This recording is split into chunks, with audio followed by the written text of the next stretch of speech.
Hello everyone. इस lecture में हम कुछ नया टॉपिक जो है स्टार्ट करने जा रहे हैं, जिसमें हम डिस्कस करेंगे ortho centre, सरकम centre, in centre और कुछ ज्योमेट्रिकल फिगर्स का एरिया और कोलिनियरिटी का कॉन्सेप्ट। तो सबसे पहले स्टार्ट करते हैं the centroid of the triangle. तो देखिए, सबसे पहले सेंट्रॉइड क्या है? The point of intersection of the medians of the sides of the triangle.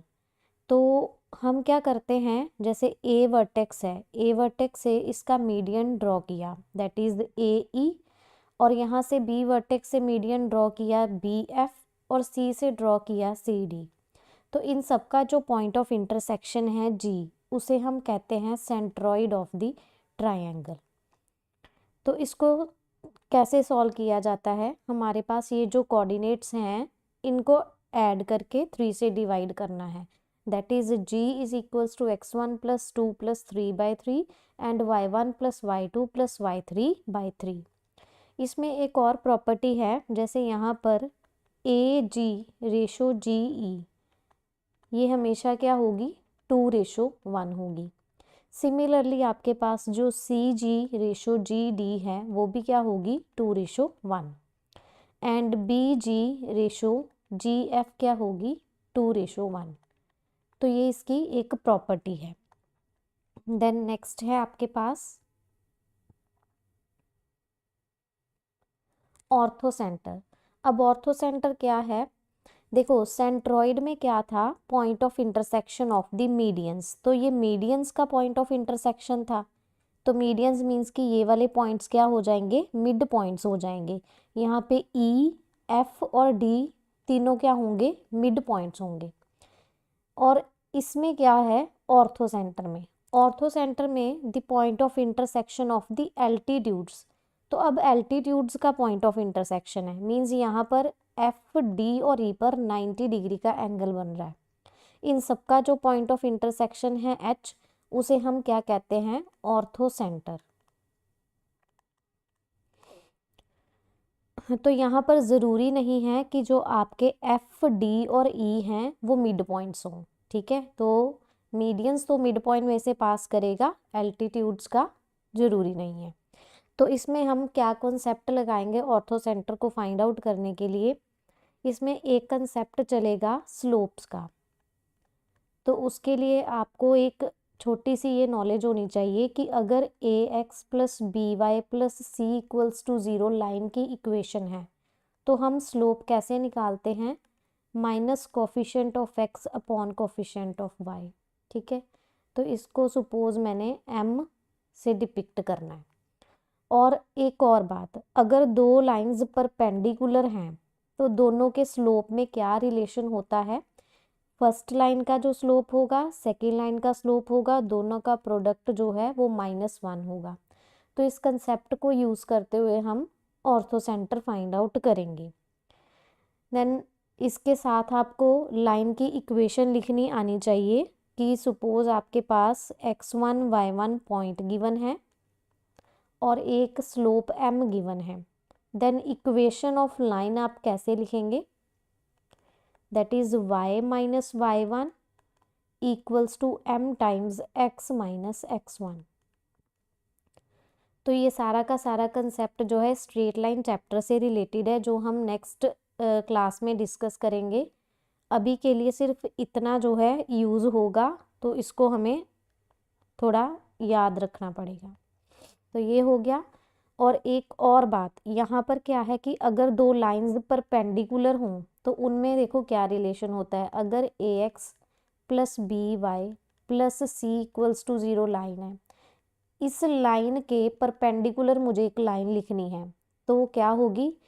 a या b में से किसी एक के साथ माइनस लगा दो, और यहाँ पर कांस्टेंट चेंज होगा, लेट्स से कि k है। तो ये परपेंडिकुलर लाइन की इक्वेशन होगी। ये आपको हेल्प करेगी इक्वेशन से आइडेंटिफाई करने के लिए कि उसका हम ग्राफ जब बनाएंगे तो आइडेंटिफिकेशन ईजी हो जाएगी। तो इतना जो कॉन्सेप्ट है वो ऑर्थो सेंटर को फाइंड आउट करने के लिए हम यूज़ करेंगे। देन इसकी कुछ प्रॉपर्टीज़ है, वो देखते हैं। अब आपके पास एक्यूट ट्रायंगल है, means all angles are less than 90 degrees. तो इसका ऑर्थो सेंटर देखो क्या होगा, ये आपके पास जो एल्टीट्यूड्स हैं, ये सारे तीनों के तीनों एल्टीट्यूड्स, इनका पॉइंट ऑफ इंटरसेक्शन क्या हो गया आपके पास, ऑर्थो सेंटर। तो ये अभी क्या है, इसके इनसाइड लाई कर रहा है, ट्रायंगल के इनसाइड।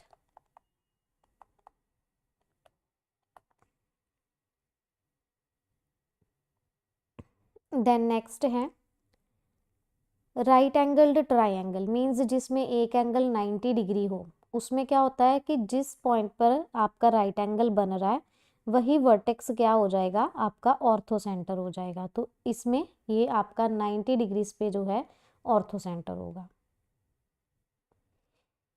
देन नेक्स्ट है ऑब्ट्यूज एंगल्ड ट्रायंगल, जिसमें क्या है कि सभी के सभी angle, sorry, one angle is greater than 90 degrees, ठीक है।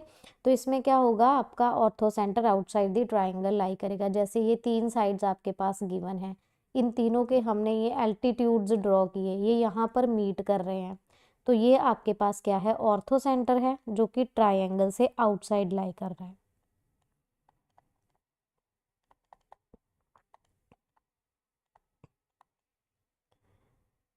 देन नेक्स्ट है सर्कम सेंटर। सर्कम सेंटर क्या है, this is the intersection of the perpendicular bisectors of triangle and is denoted by O. तो perpendicular bisectors of the triangle, इसमें हमें क्या करना है, परपेंडिकुलर बाइसेक्टर्स ड्रॉ करने हैं। जैसे कि ये बी ओ हो गया, ओ सी हो गया। अब इनका पॉइंट ऑफ इंटरसेक्शन क्या है, ओ, इसे हम क्या कहेंगे, सर्कम सेंटर। तो ये इनसाइड लाई करेगा। ये तो हो गया क्यूट के लिए। तो जैसे आपके पास ऑब्ट्यूज एंगल है, ये ऑब्ट्यूज एंगल हो गई। इसमें देखो ऑर्थो सेंटर क्या होगा, ये ओ पॉइंट इसमें, सॉरी, सर्कम सेंटर क्या होगा, ओ पॉइंट इसमें सर्कम सेंटर बन जाएगा। तो ये क्या है, ट्रायंगल से आउटसाइड लाई कर रहा है। देन इसके बाद देखिए राइट एंगल्ड ट्रायंगल, ये 90 डिग्रीज का एंगल बन रहा है। तो इसमें हमेशा हमारा जो सर्कम सेंटर है वो क्या बनेगा, mid point of the hypotenuse. आप देख सकते हो कि ये हाइपोटेन्यूज है बी सी, तो इसका मिड पॉइंट जो है वो सर्कम सेंटर बन रहा है। तो थोड़ा ज्योमेट्रिकली देख सकते हैं, that is the concurrency of the perpendicular bisectors, ठीक है। सर्कम सेंटर क्या है, point of concurrency of the perpendicular bisectors. तो ये हमने एक्यूट एंगल्ड ट्रायंगल के केस में देखा, सर्कम सेंटर जो है वो इनसाइड लाई कर रहा है। देन राइट एंगल्ड ट्रायंगल के केस में आप सर्कम सेंटर देख सकते हैं ज्योमेट्रिकली कि mid point of the hypotenuse है। देन ये ऑब्ट्यूज एंगल है, इसमें आप देख सकते हैं कि जब सर्कम सेंटर ड्रॉ किया वो लाई कहाँ कर रहा है, आउटसाइड द ट्रायंगल। इसमें बस ये ध्यान रखना है कि ये जो सर्कम सेंटर है वो है क्या, point of intersection of the perpendicular bisectors. तो अब इसमें देखिए कि ज्योमेट्रिकली आपको क्लियर होगा, इसमें हमने परपेंडिकुलर बाइसेक्टर्स ड्रॉ किए हुए हैं। देन नेक्स्ट है the in centre. In centre क्या है, in intersection of internal angle bisectors. तो अब देखिए ये इंटरनल एंगल है, इसका ये बाइसेक्टर ड्रॉ किया हुआ है। सिमिलरली ये इंटरनल एंगल बाइसेक्टर है एंड ये भी। तो इंटरनल एंगल बाइसेक्टर्स का जो पॉइंट ऑफ इंटरसेक्शन होगा दैट इज आई, ठीक है।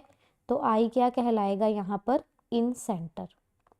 तो यहाँ इसको सॉल्व करने का क्या वे है, जैसे आपके पास ए के कोऑर्डिनेट, बी के कोऑर्डिनेट और सी के कोऑर्डिनेट्स गिवन है। तो ए वर्टेक्स के ओपोजिट जो साइड है उसको ए लेट करेंगे, स्मॉल ए। बी वर्टेक्स के जो ओपोजिट है उसको स्मॉल बी। सी वर्टेक्स के जो ओपोजिट है उसको स्मॉल सी। तो ये आप डिस्टेंस फार्मूला से ए बी और सी कैलकुलेट करेंगे यूजिंग द डिस्टेंस फार्मूला, और आपके पास कोऑर्डिनेट्स गिवन होंगे। देन आप इस फॉर्मूला में पुट करेंगे, that is ax1 plus bx2 plus cx3 by a plus b plus c and ay1 plus by2 plus cy3 upon a plus b plus c। So it always lies inside the triangle. तो आप देख सकते हैं। Then आगे दो important note है कि अगर आपके पास इक्विलेटरल ट्रायंगल हो, तीनों साइड्स इक्वल हो, तो उस केस में centroid, circum centre, ortho centre, in centre ये सब सेम होते हैं। तो आप एक ही फॉर्मूला यूज़ करके कोई भी सॉल्व कर सकते हैं। तो नेक्स्ट है कि कोई भी एक ट्रायंगल अगर हो, कोई भी ट्रायंगल हो, उसमें सेंट्रॉइड हमेशा ऑर्थो सेंटर और सर्कम सेंटर को 2:1 में डिवाइड करता है। मीन्स कि HGO है तो G इसको 2:1 में डिवाइड करता है। इस कंसेप्ट को आप यूज़ कर सकते हैं जैसे आपके पास ortho centre, circum centre given है और पूछ रहे हैं सेंट्रॉइड क्या होगा, तो इसे फाइंड आउट करने के लिए आप 2:1 लगा के देन आप जो सेक्शन फॉर्मूला है उसको यूज़ कर सकते हैं। उससे आप उससे आप क्या है कि थर्ड जो थिंग है जैसे सेंट्रॉइड निकालना है उसे आप इजीली सॉल्व कर सकते हैं। तो कोऑर्डिनेट ज्योमेट्री का इसमें कॉन्सेप्ट लग जाएगा। नेक्स्ट चलते हैं अपने MCQs की ओर। जैसे आपके पास ये 3 पॉइंट्स गिवन है, तो ये कौन सी ट्रायंगल बना रहे हैं, ठीक है, ये पूछा है। तो पहले आप खुद ट्राई करिएगा। जैसे पॉइंट्स है -2 2 और आपके पास है -4 -3 देन 8 -2 है। तो सबसे पहले हमें क्या करना पड़ेगा, सबका डिस्टेंस सॉल्व करना पड़ेगा। तो ये बन गया 10 square plus -2 that is -4 square 116। Then next ये है आपके पास 8 + 4 12 स्क्वायर -2 + 3 हो जाएगा, तो ये 1 का स्क्वायर आ जाएगा। ये आपके पास आया √145। सिमिलरली ये है तो -2 + 4 यानी कि 2 स्क्वायर और +5 स्क्वायर, तो ये आपके पास आ गया √29। तो अब ये क्लियर है कि इन दो के स्क्वायर्स को ऐड कर रहे हैं तो ये बन रहा है आपके पास, मीन्स कि √116 स्क्वायर प्लस √29 स्क्वायर, ये आपको दे रहा है √145 स्क्वायर। तो ये आपके पास एक राइट एंगल्ड ट्रायंगल हो गई, तो सी ऑप्शन इसमें करेक्ट हो जाएगा। देन नेक्स्ट है centroid of the triangle with the vertices. तो सेंट्रॉइड निकालना है, इजी है। तो आपके पास x1 + x2 + x3/3 और y1 + y2 + y3/3 होता है। तो यहाँ से 2 + 5 + 3/3 and 1 + 2 + 4/3 10/3 7/3, that is option B correct।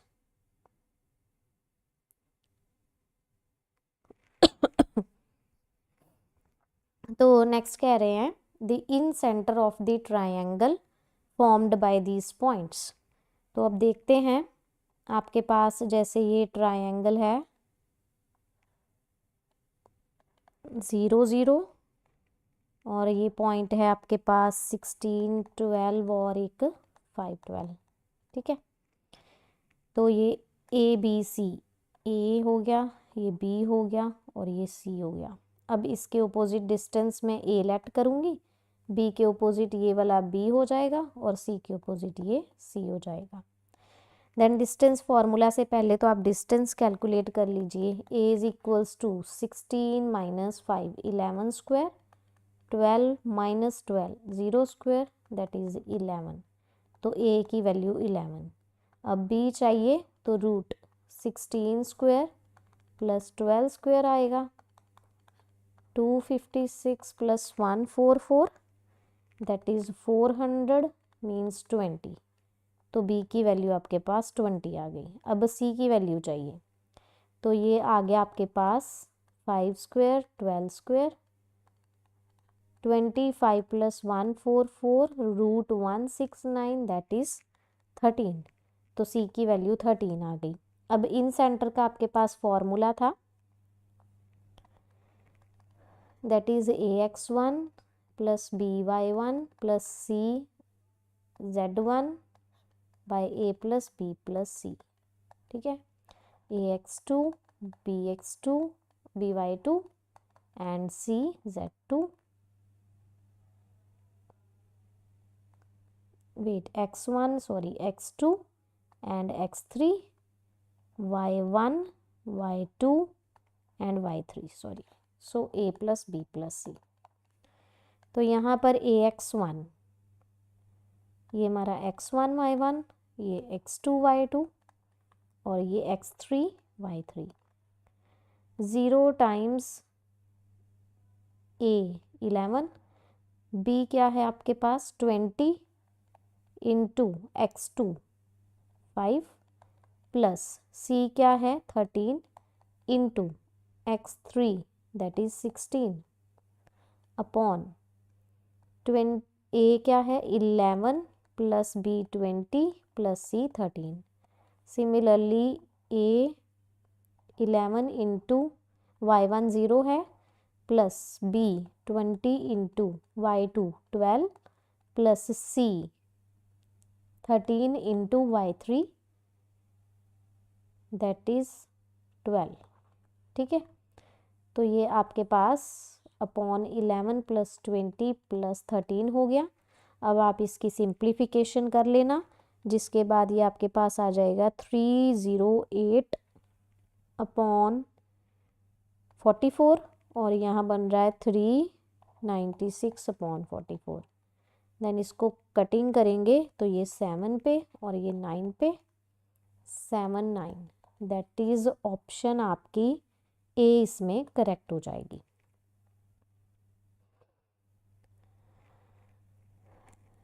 Next है the equation of the sides of triangle are given, then find the coordinates of the circumcentre. तो आपके पास ये इक्वेशंस दे रखी हैं जिसमें आपको क्या करना है, सर्कम सेंटर फाइंड आउट करना है। तो देखो ये equation x plus Y minus 5 equals to 0 और ये equation x minus Y plus 1 equals to 0। मैंने आपको अभी एक कंसेप्ट बताया था कि ax plus B Y plus C अगर इक्वल्स टू 0 है तो इसके परपेंडिकुलर जो लाइन होगी वो क्या होगी, इसमें से किसी एक का a या b का साइन चेंज कर दो और यहाँ पर कांस्टेंट चेंज कर दो, है ना। तो अब आप देख सकते हो कि ये दो लाइंस क्या हैं, आपस में परपेंडिकुलर हैं। तो जब हम इनको ड्रॉ करेंगे तो कुछ इस तरीके से हो जाएंगी, जैसे x plus Y minus 5 equals to 0 और यहाँ पर x minus Y plus 1 equals to 0। और ये आपके पास एक इक्वेशन है y माइनस 1 इक्वल्स टू 0। अब क्या करेंगे, इस लाइन का इन दोनों के साथ point of intersection find out करेंगे। ठीक है, जैसे x plus Y minus 5 equals to 0 और y माइनस 1, इनको सॉल्व कर लो। इनको सॉल्व करेंगे तो आपके पास 4 और 1 आ जाएगा पॉइंट ऑफ इंटरसेक्शन। ठीक है, फिर x minus Y plus 1 equals to 0 और y माइनस 1 को सॉल्व कर लो। तो y यहाँ से 1 आ गया और इधर पुट किया तो ये x आपका 0 आ जाएगा, तो 0 1 आ जाएगा। यहाँ पर भी ऐसे ही था, y 1 आया था, यहाँ पे पुट कर रहा था तो आपके पास x 4 आ जाता। ठीक है, तो ये आपके पास पॉइंट आ गए। सो ये पॉइंट 4 1 और ये 0 1 हो जाएगा। ठीक है, तो ये आपके पास लाइन ऐसे इन दोनों को इंटरसेक्ट करेगी।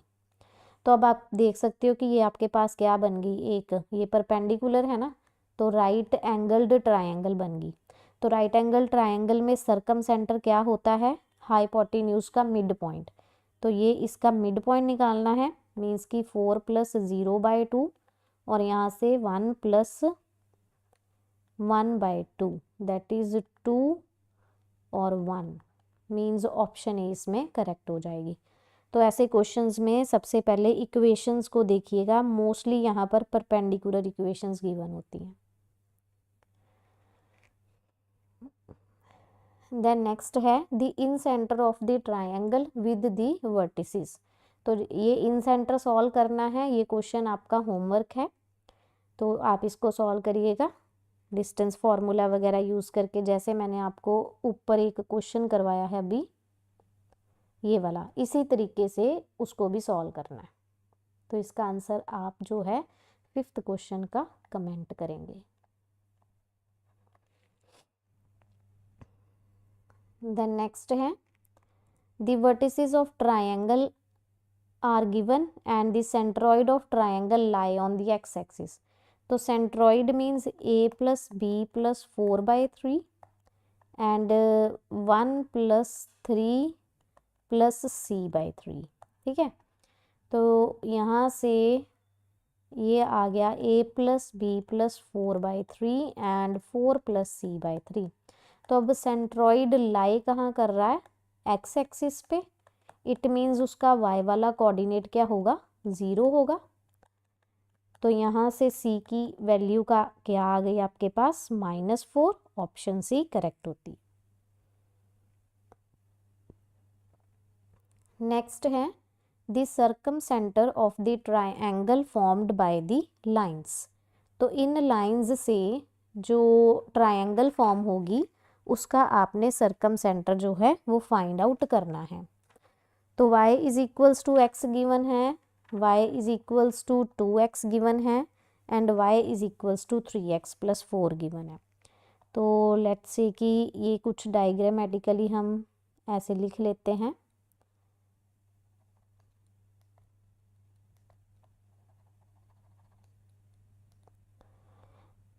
चलो, तो ये बन गई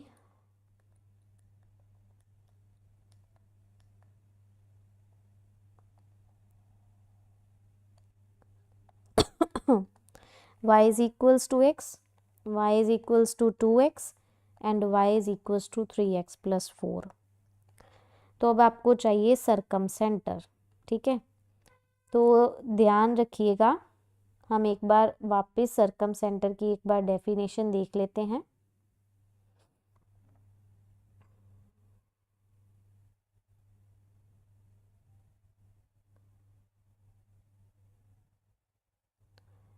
सो ये क्या था, point of intersection of the perpendicular bisectors. ठीक है, तो परपेंडिकुलर बाइसेक्टर्स का जो पॉइंट ऑफ इंटरसेक्शन है वो क्या है, सर्कम सेंटर है। तो अब देखते हैं परपेंडिकुलर प्लस बाइसेक्टर। ठीक है, बाइसेक्ट करता हो। तो वापस चलते हैं।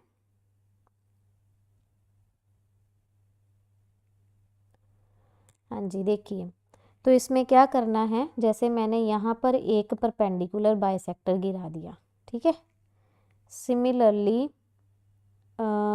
एक हम इस साइड से, ठीक है, परपेंडिकुलर बाइसेक्टर जो है ड्रॉ कर लेते हैं। अब इनका जो पॉइंट ऑफ इंटरसेक्शन होगा वो सर्कम सेंटर होगा। तो सबसे पहले तो हमें क्या चाहिए, ये तीनों आपके पास कोऑर्डिनेट्स प्रेजेंट होने चाहिए। तो देखो आपको क्या करना पड़ेगा, अगर आप y is equal to X और y is equal to 3x plus 4 को सॉल्व करते हो, ठीक है, इन दो को सॉल्व करते हो तो आपके पास पॉइंट ऑफ इंटरसेक्शन ये मिल जाएगा। तो आप इसको सॉल्व करिएगा, मैं डायरेक्टली लिख रही हूँ, तो ये -2 मिलेगा। सिमिलरली इस और इस इक्वेशन को सॉल्व करेंगे तो ये तो 0 0 आ जाएगा, इक्वेशन पासिंग थ्रू रीजन है। देन इन दोनों को सॉल्व करेंगे तो ये -4 -8 आ जाएगा। अब यहाँ पर क्या कॉन्सेप्ट है कि अगर देखिए आपके पास ये वाली लाइन जो है इसका स्लोप हो, जैसे इसका नाम रख लेते हैं ए बी और सी। अगर बी सी का स्लोप हो, ठीक है, तो ये सर्कम सेंटर ओ है, ये एम मान लेते हैं और ये एन मान लेते हैं। अगर बी सी का स्लोप आपके पास हो तो ओ एम उसके परपेंडिकुलर है बी सी के, देन आप इसका स्लोप फाइंड आउट कर सकते हैं। ठीक है, तो हम बी सी का स्लोप देखते हैं। पहले तो क्या आएगा, कैसे निकालेंगे, जैसे ये x1 y1 है, ये x2 y2 है, 2 पॉइंट फॉर्म होती है y2 minus y1 over x2 minus x1, -8 -0 upon -4 -0, तो 8 अपॉन 4 दैट इज 2। तो बी सी का स्लोप आपके पास 2 आ गया। अब ओ एम इसके परपेंडिकुलर है, ठीक है, ओ एम परपेंडिकुलर है, तो दोनों की जो स्लोप होगी उसका प्रोडक्ट क्या होना चाहिए, -1। बी सी की 2 है तो ओ एम की आपके पास कितनी आ गई, -1/2। ठीक है, ये समझाने के लिए, अदरवाइज पेपर के पॉइंट ऑफ व्यू से आप इसको डायरेक्टली -1/2 लिखेंगे, रेसिप्रोकल करके साथ में माइनस लगा दो। सिमिलरली अब क्या है आपके पास, जो ए बी है उसकी स्लोप -2 अपॉन +2 बन जाएगी, दैट इज़ 1। तो जो ओ एन है वो परपेंडिकुलर है, उसकी slope minus with reciprocal, that is -1। ठीक है, तो अब इसकी स्लोप -1 है, इसकी स्लोप आपके पास -1/2 आ गई। तो देखो, क्योंकि बाइसेक्ट करता है तो दो इक्वल पार्ट में इस लाइन को डिवाइड करेगा, that is B M is equals to M C होगा। तो एम क्या होगा, मिड पॉइंट। ठीक है, तो मिड पॉइंट होगा बी सी का। अब एम है आपके पास mid point of B C, वो क्या आ जाएगा, एम के कोऑर्डिनेट्स आ गए -2 -4। और यहाँ पर आपके पास ये जो स्लोप है, स्लोप -1/2 और एक पॉइंट है -2 -4, इसको यूज़ करके आप क्या कर सकते हैं, ये जो आपके पास ओ एम है इसकी इक्वेशन निकाल सकते हैं। इसकी इक्वेशन एक पॉइंट गिवन हो और एक स्लोप गिवन हो, कैसे आती है, y - y1 equals to m times x - x1। ठीक है, तो ये y + 4 इक्वल्स टू -1/2 x + 2 हो गई, जिससे ये आ गई 2y + 8 is equals to -x - 2, तो x + 2y + 10 इक्वल्स टू 0। एक तो ये आ गई। ठीक है, सिमिलरली क्या करोगे, अब आप ओ एन का आपके पास स्लोप है। ठीक है, तो अब आपको एक एन का वैल्यू चाहिए। एन क्या है, अब मिड पॉइंट है ए बी का, तो एन क्या आ गया आपके पास, -1 -1, और स्लोप आपके पास जो ओ एन की गिवन है वो -1 गिवन है। ठीक है, तो इक्वेशन आ जाएगी ओ एन की y - y1, तो यहाँ पे प्लस हो गया, m टाइम्स x - x1, यहाँ पे प्लस हो गया। तो यहाँ से देखो ये बन गई x + y इक्वल्स टू 0, ये दो इक्वेशंस। अब देखो आपके पास ये जो ओ एम है इसकी इक्वेशन भी आ गई, ओ एन की भी आ गई। अब दोनों का पॉइंट ऑफ इंटरसेक्शन क्या हो जाएगा, सरकम सेंटर। तो आपको जस्ट क्या करना है, इन दो इक्वेशंस को सॉल्व करना है, जिससे आपके पास इसका सरकम सेंटर जो है वो निकल आएगा। ठीक है, तो आप क्या करें, अब यहाँ से इन दोनों का पॉइंट ऑफ इंटरसेक्शन सॉल्व करना है। ठीक है, जस्ट वेट, इसका और इसका पॉइंट ऑफ इंटरसेक्शन, तो ये आप सॉल्व करना, ये आपके लिए छोड़ रही हूँ। तो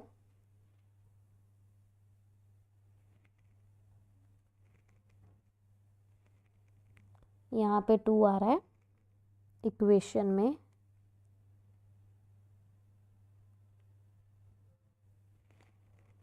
ये -2 बन जाएगा, सॉरी। ठीक है, तो इनको सॉल्व करने पर आपका जो पॉइंट ऑफ इंटरसेक्शन आएगा वो आएगा 6 - 8। तो यहाँ से ऑप्शन आपकी जो बी है वो करेक्ट हो जाएगी। आई होप ये आपको क्लियर होगा कि कैसे सॉल्व करना है।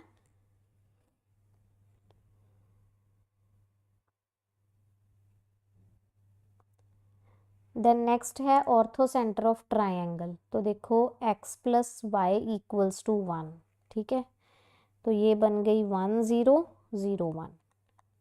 इसकी कैसे, इसको इंटरसेप्ट फॉर्म में ऐसे कन्वर्ट करके x एक्सिस पे 1 पे, y पे 1 पे कट कर रहे हैं। x y इक्वल्स टू 0, इसका क्या मीनिंग है, this implies x 0 and y 0। So x 0 y 0 means आपकी ये कंप्लीट एक्सिस ही हो गई। ठीक है ना, चाहे यहाँ पर जाओ यहाँ पर। ठीक है, तो ये कंप्लीट एक्सिस हो गई। अब वो कहता है इसका ऑर्थो सेंटर, तो देखो ये राइट एंगल ट्रायंगल बन रही है, यहाँ पर ओरिजिन होगा, तो ऑर्थो सेंटर राइट एंगल्ड का क्या होता है, जिधर 90 डिग्री एंगल बन रहा होता है। तो ए ऑप्शन इसमें करेक्ट हो जाएगी। देन कहते हैं area of triangle formed by the lines. Again आप लाइंस से ऑब्जर्व करो कि ये एक इक्वेशन है। अब इसके परपेंडिकुलर अगर लिखनी हो तो यहाँ पे एक साइन चेंज और यहाँ पे कांस्टेंट चेंज, तो कांस्टेंट उन्होंने -10 दे रखा है। तो ये दोनों आपस में क्या है, परपेंडिकुलर लाइंस। तो ये हम इस तरीके से इसको ड्रॉ कर लेते हैं। 7x minus 2y plus 10 equals to 0 और यहाँ पर 7x plus 2y minus 10 equals to 0। अब y प्लस 2 इक्वल्स टू 0 का हमें पॉइंट ऑफ इंटरसेक्शन निकालना है। तो एक बार आप ये इक्वेशन इसके साथ सॉल्व करो, देन इसके साथ सॉल्व करो, ठीक है। इसके साथ हम सॉल्व करते हैं तो आपके पास आएगा -2, ठीक है। ये आप सॉल्व करिएगा तो यहाँ पर 2 और -2 आ जाएगा, ठीक है। इट मीन्स कि ये इस तरीके से इंटरसेक्ट करेगी और ये पॉइंट ऑफ इंटरसेक्शन आपने निकालना है। इन दो लाइंस को सॉल्व कर लो। सॉल्व करोगे जब ऐड करेंगे तो 14x equals to 0 that is x 0। अगर x 0 आ रहा है तो यहाँ पर -2y इसमें मैंने पुट कर दिया तो यहाँ से y आपके पास 5 आ रहा है। तो ये पॉइंट 0,5 आ रहा है। अब इसके बाद एरिया ऑफ ट्रायंगल मैंने प्रीवियस क्लास में सिखाया था। फॉर्मूला क्या था एरिया ऑफ ट्रायंगल का? 1/2। फिर ये कोऑर्डिनेट्स लिखने हैं, जैसे -2 फिर 2 -2 लिख लिया, 0 5 लिख लिया और यहाँ पर 1 1 1। बस इसको आप सॉल्व करो। ये आ गया 1/2 -2 -5 देन +2 2 -0 एंड +1 10 -0, ठीक है। तो इसको सॉल्व करते हैं तो ये बन गया 14 + 4 + 10 that is 28/2 that is 14 square units, ठीक है। तो यहाँ से ऑप्शन सी करेक्ट हो जाएगी। देन अगेन है the area of the triangle formed by the points. तो ये आप मेरे साथ सॉल्व करेंगे तो 1/2 a b + c b c + a c a + b और यहाँ पर 1 1 1। तो इधर हम डिटर्मिनेंट की प्रॉपर्टी यूज़ कर लेते हैं, जैसे कॉलम 1 और कॉलम 2 है ना, इनको ऐड करते हैं कॉलम 1, ठीक है। तो ये a + b + c, ये भी a + b + c और ये भी a + b + c हो जाएगा। यहाँ पर b + c c + a और a + b और ये 1 1 1 हो गया। यहाँ से क्या करो a + b + c कॉमन निकाल दो और ये डिटर्मिनेंट की यहाँ पे प्रॉपर्टी लग गई कि अगर दो रोज या कॉलम सेम हो तो डिटर्मिनेंट क्या आएगा 0। तो ये 0 हो गई क्योंकि आपके पास कॉलम 1 और कॉलम 3 जो है वो सेम है, ठीक है।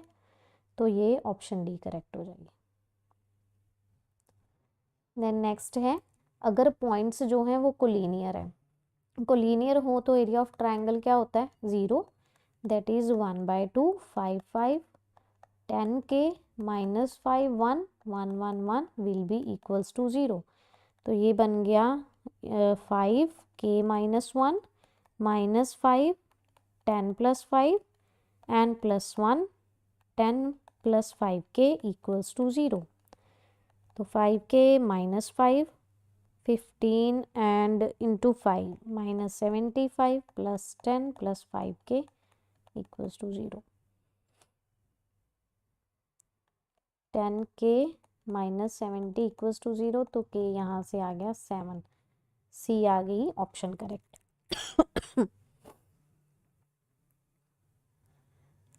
देन नेक्स्ट है ऑर्थो सेंटर। अब देखो ऑर्थो सेंटर का कंसेप्ट है, इसको समझने के लिए जैसे ये 3 कोऑर्डिनेट्स गिवन है ना, तो आप इनको पहले प्लॉट करके ट्रायंगल बनाते हैं। देखो a है 0 0, फिर आपके पास b दिया है 2 -1 और c दे रखा है 1 3। इसके पीछे क्या कंसेप्ट है, ऑर्थो सेंटर है तो ये एल्टीट्यूड्स की इंटरसेक्शन है, ठीक है। तो जैसे मैंने यहाँ पर एक एल्टीट्यूड ड्रॉ कर लिया इस वर्टेक्स के थ्रू, यहाँ पर मैंने इस वर्टेक्स के थ्रू एक एल्टीट्यूड ड्रॉ कर दिया, तो इन दोनों की ये जो पॉइंट ऑफ इंटरसेक्शन होगा ये ऑर्थो सेंटर होगा, इसको हम लेट कर लेते हैं एच के, ठीक है। तो अब क्या कंसेप्ट है देखो, अगर ये जो पॉइंट है इसका मैं नाम रख दूँ, लेट से ओ रख लेते हैं इसका नाम ऑर्थो सेंटर, ठीक है। तो ये ए ओ, ठीक है, ए ओ लाइन जो है फुल परपेंडिकुलर है बी सी पे, तो इन दोनों के जो स्लोप का प्रोडक्ट होगा वो -1 होगा। फिर दूसरी बात, जो बी ओ है वो परपेंडिकुलर होगी ए सी पे, तो बी और ए सी का प्रोडक्ट -1 होगा। यहाँ से आपके पास दो इक्वेशंस आ जाएंगी, उनको जस्ट सॉल्व करोगे, ठीक है। एक ए ओ की इक्वेशन, एक बी ओ की इक्वेशन, तो point of intersection ortho centre बन जाएगा। तो यहाँ से जो ए सी है, ए सी का स्लोप देखते हैं, y2 - y1 x2 - x1, तो 3/1 आ गया।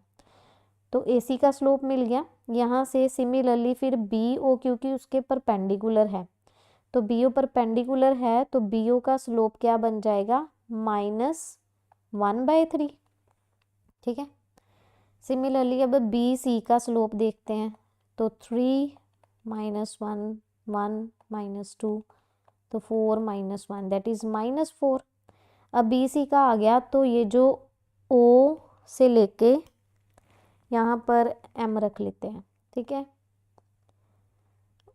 सॉरी ए ओ, ठीक है। ए ओ जो है इसके परपेंडिकुलर है बी सी के, तो ए ओ का स्लोप क्या आ जाएगा, माइनस इसका रेसिप्रोकल, ठीक है, दैट इज 1/4 हो गया। तो ये स्लोप मिल गए हमें, मीन्स कि ये ए ओ का स्लोप 1/4। अब देखो, ये लाइन जिसका स्लोप गिवन है और इस पॉइंट से पास कर रही है, यानी ये जो ए ओ है इसकी इक्वेशन लिखनी है मुझे। मेरे पास पॉइंट है 0 0 और ये पास कर रही है 1/4 से, तो y - y1 m times x - x1, ठीक है, ये हो गई। तो यहाँ से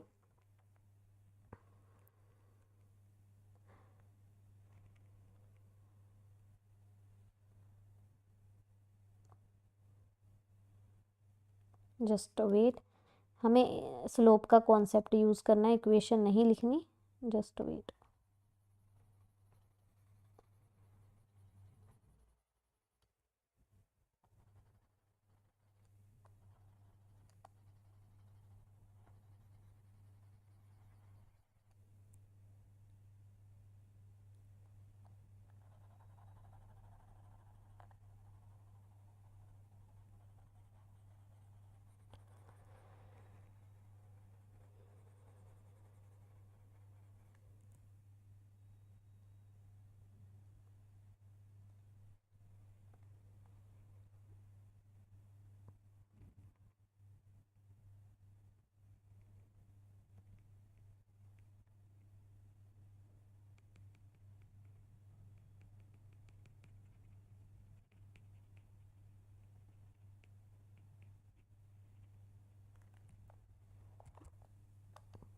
okay done, some technical issues there, okay. Then A O, अभी ए ओ का जो स्लोप है आपके पास, ये जो दो पॉइंट्स गिवन है, ए 0 0 और बी आपके पास एच के गिवन है, ठीक है। तो ए ओ क्या हो गया, k - 0/h - 0, और आपके पास जो बी सी का स्लोप है, बी सी का स्लोप आपके पास क्या आया था अभी, -4, तो ये -4 हो गया, ये -1 हो गया। तो यहाँ पर -4k is equals to -h हो गया, तो ये h -4k इक्वल्स टू 0, एक इक्वेशन यहाँ से आ गई। आपको इस परपेंडिकुलर वाली स्लोप की ज़रूरत नहीं है, डायरेक्ट इन दो लाइंस का स्लोप निकालिए, ए सी और बी सी का, फिर ए ओ का मैंने स्लोप निकाल के यहाँ पुट कर दिया। अब देखिए बी ओ का भी स्लोप सेम निकल जाएगा, k -1, तो यहाँ पर h-2 इंटू ए सी का आपके पास क्या आया है, 3 इक्वल्स टू -1, तो यहाँ से 3k + 3 is equals to -h+2, यहाँ पर h+3k + 1 इक्वल्स टू 0। तो अब ये दो इक्वेशंस जो हैं आपके पास ए ओ की और बी ओ की आ गई हैं, इन दोनों को सॉल्व करेंगे तो आपके पास पॉइंट ऑफ इंटरसेक्शन जो है h और k की वैल्यू आ जाएगी, ठीक है। तो यहाँ से सॉल्व करेंगे, h+3k -1 h -4k equals to 0, तो ये बन गया -k इक्वल्स टू -1, तो k आ गया 1। अगर k 1 आया तो h क्या आ जाएगा, -4। ठीक है।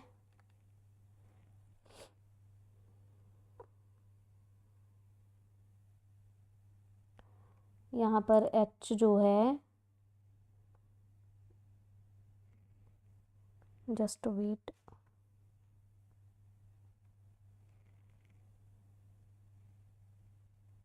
+4 आएगा।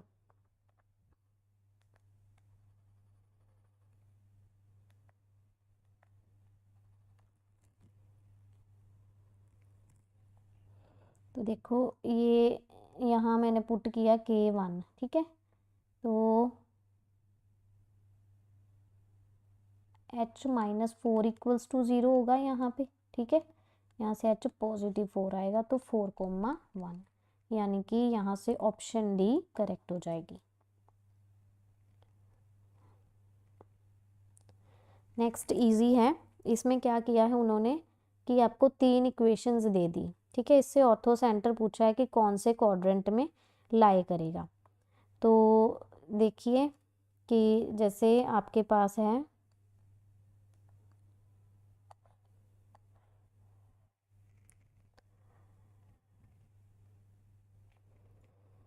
एक इक्वेशन है मेरे पास x + y = 1, दूसरी है मेरे पास 2x + 3y = 6 और थर्ड है 4x - y + 4 = 0।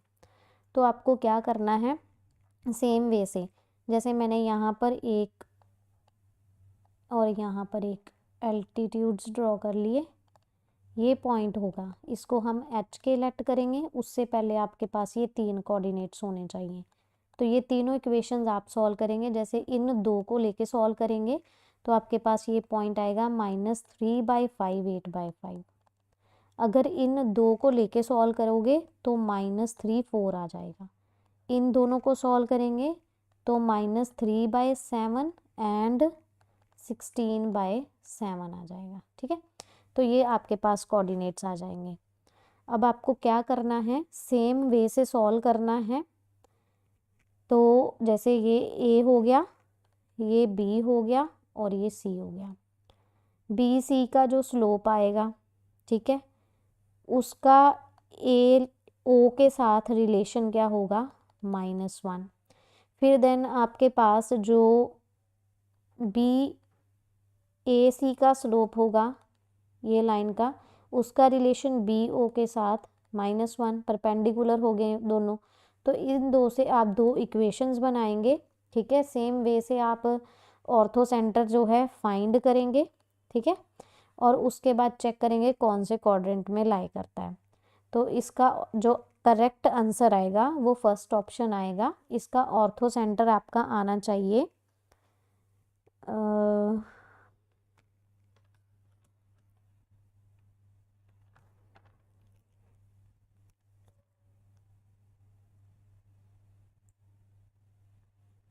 3/7 और 22/7 आना चाहिए, ठीक है। तो इस तरीके से आप इसको सॉल्व करिएगा। ये आपके लिए होमवर्क है, जैसे हमने प्रीवियस क्वेश्चन किया है सेम वे से।